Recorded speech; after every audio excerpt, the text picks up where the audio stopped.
Thank you, everyone. Good afternoon. It's a pleasure to be back here with you guys. I am from originally Mobile, went to McGill, Tulane, and Spring Hill before I went on to seminary. So it's good to be back in Mobile. Right now I'm stationed in Montgomery at St. Bede Parish in Montgomery, Alabama. There's some that made the journey.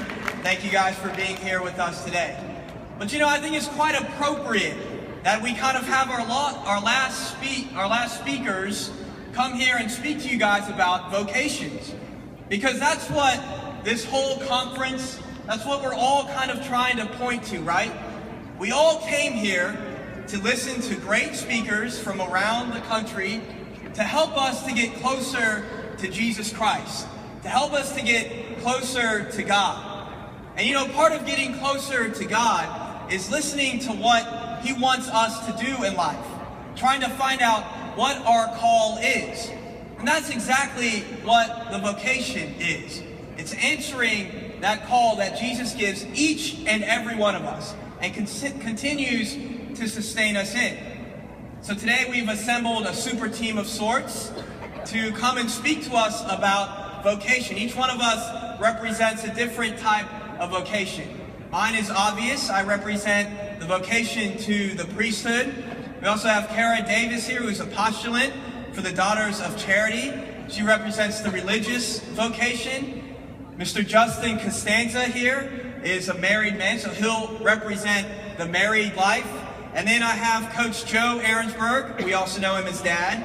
So my dad's here to speak about, he's also married, obviously, and he has children, and he has one who is a priest. So and he has a couple who are married.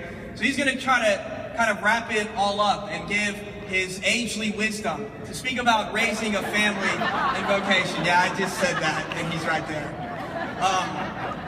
So he has one who's a priest, he has a couple who are married.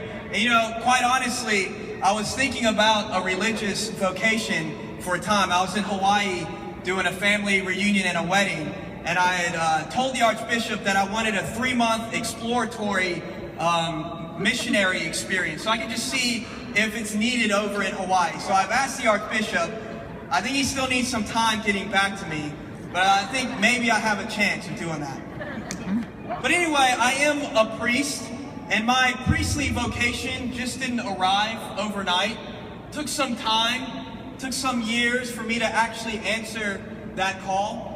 And I'll tell you the one thing, if there's a young man in here thinking about a priestly vocation, but really it applies to any vocation that one might have, the one thing that you must start doing, the one thing that is very necessary to vocation, is that you begin to live intentionally. Well, what do I mean by that?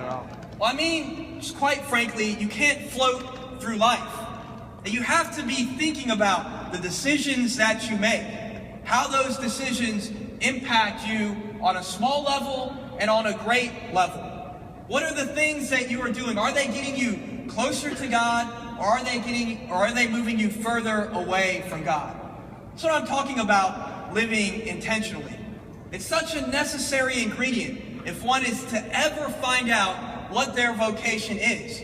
They must decide to live intentionally, to know what their decisions are leading them to. You know, I have a funny story. When I had first decided, okay, I think I'm called to be a priest, I think I'm gonna go ahead and declare myself a seminarian. I didn't really know how the process worked. I just figured you said I'm gonna study for priesthood, you inform one of the priests, and then you're kind of in.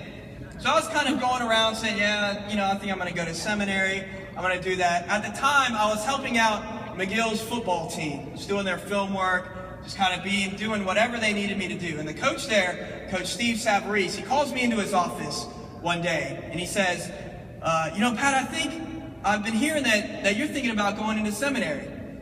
I said, yeah, Coach, I think I am. At that time, I had decided to go into seminary, but you wouldn't really know it if you had a conversation with me, unless I told you. And he said, well, you know, Pat, I don't think you're ready for that. I was kind of taken aback. Here I think you tell someone you're going to study to be a priest, they should all be giving you high fives, especially if they're Catholic. So Coach Sav says, you know, I just don't see it in your life. Like today, that day he called me in, it was a holy day of obligation. He said, "Do you go to Mass today? You plan on going to Mass?" I was like, "Well, I mean, I guess I could." He's like, "Well, I mean, that's what I'm talking about. Are you ready to be a seminarian? Do you really want to be a priest? Because you're not living it." See, that little conversation, it woke me up. Because he was dead on. I wasn't living intentionally. Yeah, I said I wanted to be a seminarian, said I wanted to study to be a priest, but it was all just in a superficial level. I needed to grow deeper. From that time on, started to pray more. From that time on, I started to go to Mass every day. All it took was that little conversation. And see, that's the thing that can happen for you, family members. Maybe it's that little conversation you have with that man who's thinking about being a seminarian, thinking he might have a call to the priesthood. It might take that little conversation. You never know how great of an impact those little encounters can have. But you too must be living intentionally, right? You too must be seeing that man might have a vocation. My son, my nephew, a stranger who always seems to be coming to daily Mass. You have to be aware of how you're living your life and calling people to live that same Christian life.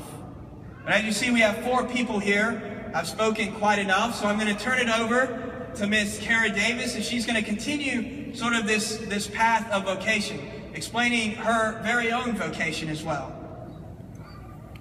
Thank you.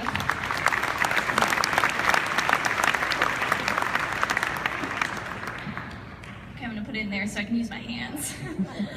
Thank you. Like you said, my name is Kara Davis, and I'm coming from New Orleans, Louisiana. Woo. But if you, yeah, woo, yay, New Orleans.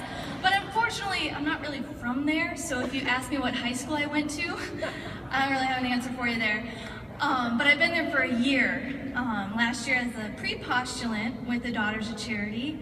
And just like a month ago, I got the upgrade, and and you know, it's like getting a new phone. No, not really. Thank you. And now I'm a postulant, and what that means is I live with the sisters, and I have a ministry, and I'm in formation, but I'm not a sister yet, so I'm just Kara. And God willing, in a year, I'll go to St. Louis for seminary and be a seminary sister. But like I said, I don't really have a hometown because I grew up in a military family. Anybody out there military? Military brats? All right. We were Air Force. My dad was in the Air Force. So we moved around a lot. So I don't really have a hometown. But anywhere from California, Virginia, Nebraska, yeah, and Japan. So that, Nebraska, wow, this is great. But anyway, so when I was asked to share a bit of my vocation story, you know, I'm still new at sharing that, and I'm still new at getting it short and sweet because I want to tell you all the details because they're fresh and exciting and it's on my heart, on my mind. But since this is, you know, about family, one faith, one family, I decided to share the piece of my story that I feel is the source of my vocation. And the reason that I feel called to be a sister. The source of my vocation is my desire for holiness. I desire to be whole. So I'm going to share my experience of growing in that understanding of my call to holiness and how my family played a very crucial part of that.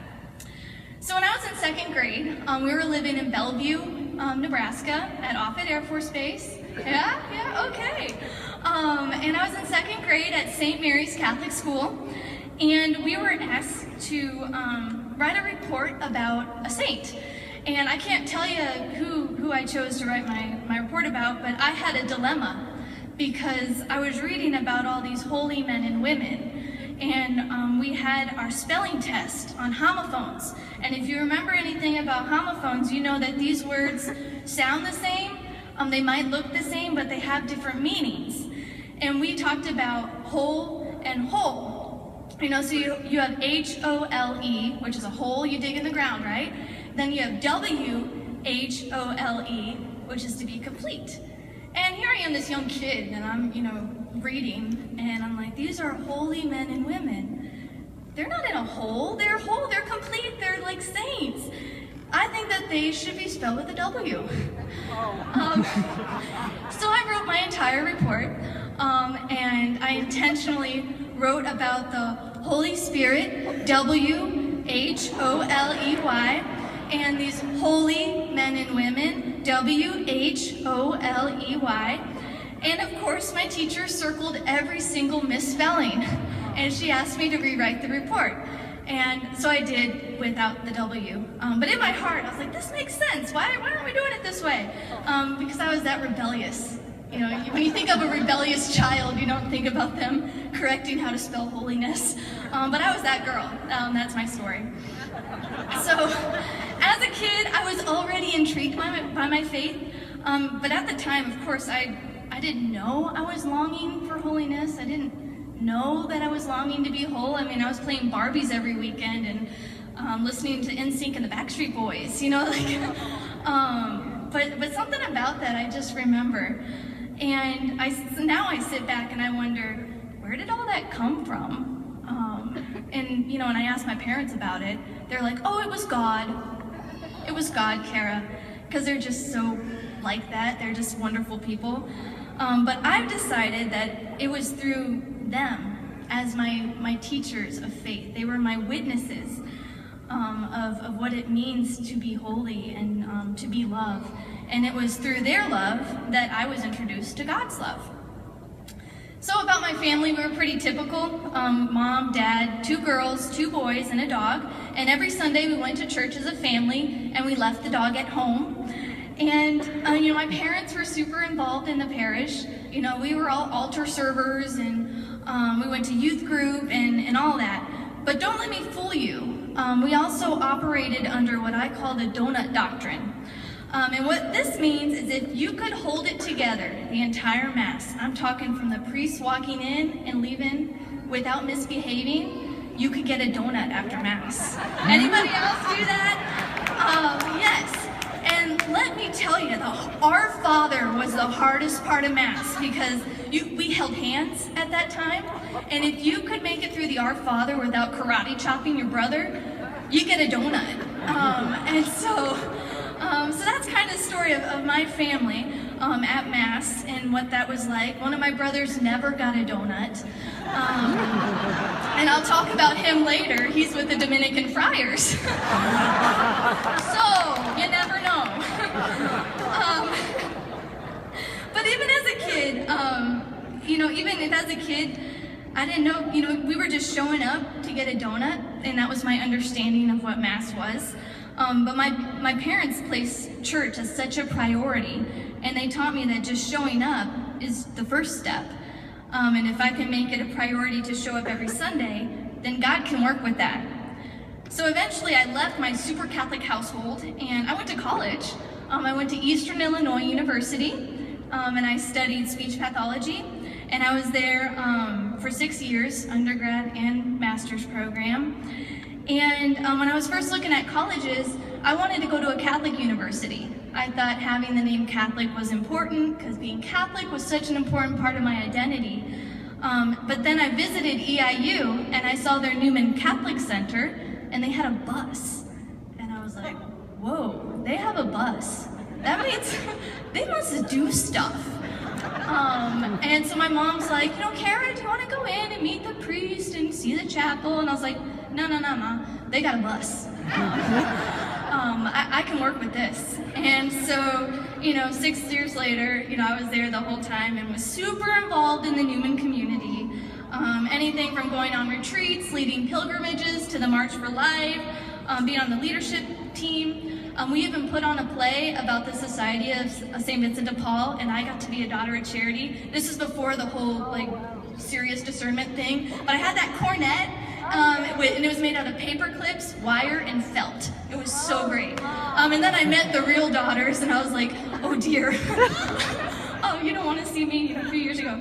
But anyway, that, and I lived at a Catholic worker house for a year. I can go on and on and on about all those little encounters with our Lord that, you know, made me question about being a sister. But I'm gonna go back to my family, because that's really where it all started. Even though each of these experiences, I felt a piece of myself uniting with Christ and making me whole. and helping me discover my own authentic self. But it was what happened at home with my parents and my sister and my brothers that really helped me to discern that, we are made for love. We are all made for love, and how we live out that call is unique to ourselves and how God created us. So don't get me wrong, I dated all that, and but then I met with sisters, kind of both confusing for the boyfriend.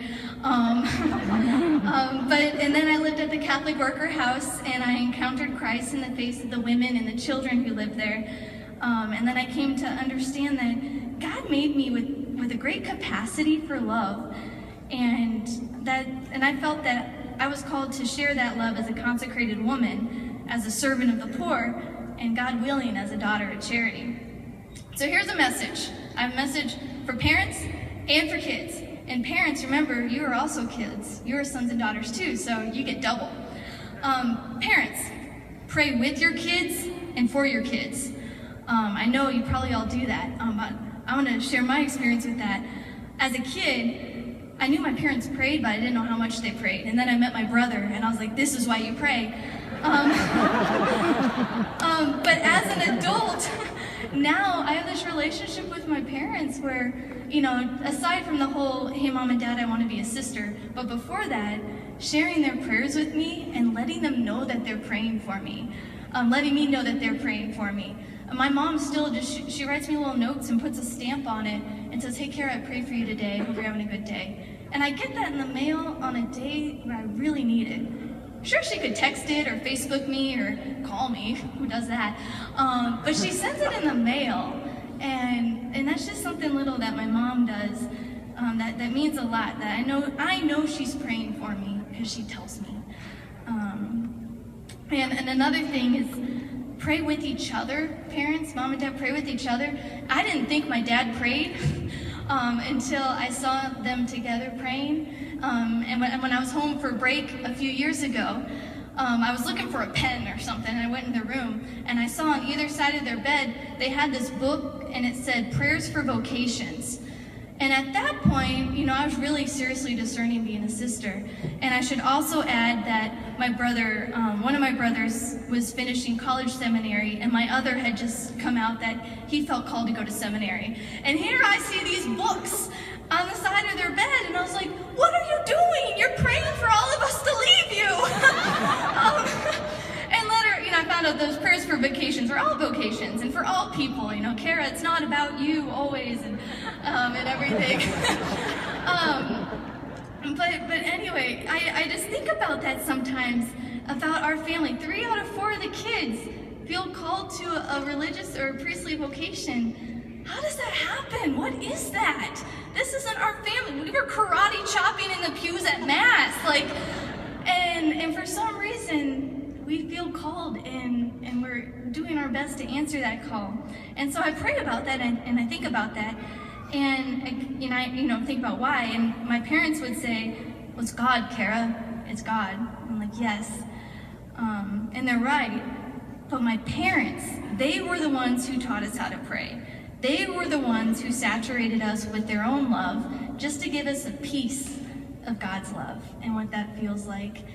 And I think that's the greatest gift that any parent can give their kids. And, the way I'm going, I'm not going to be a mom or a parent. But this weekend, this day, talking about the families just makes me want to go home to my parents and my family and make me emotional, and just say thank you. Thank you for that gift of love. Because with that kind of radical love in your life, it makes you think about how you're called to love. And, I asked God that one day. I was like, God, how did you make me to love? And I'm thinking, as a wife, as a mom, as a wife and a mom. And then after a while, it's like, did you make me to be a sister? Did you call me and create me for that vocation? And here I am, and I'm still praying about it.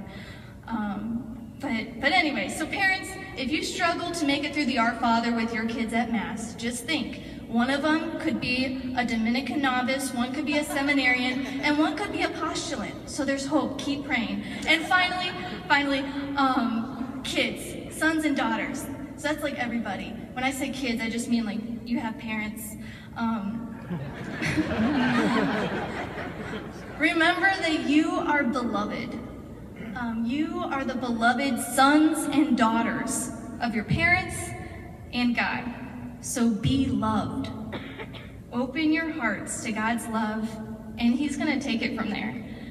So I'm going to say it again. Remember that you are beloved sons and daughters, and be loved. And that's holiness. That's what makes you whole. WHOLE.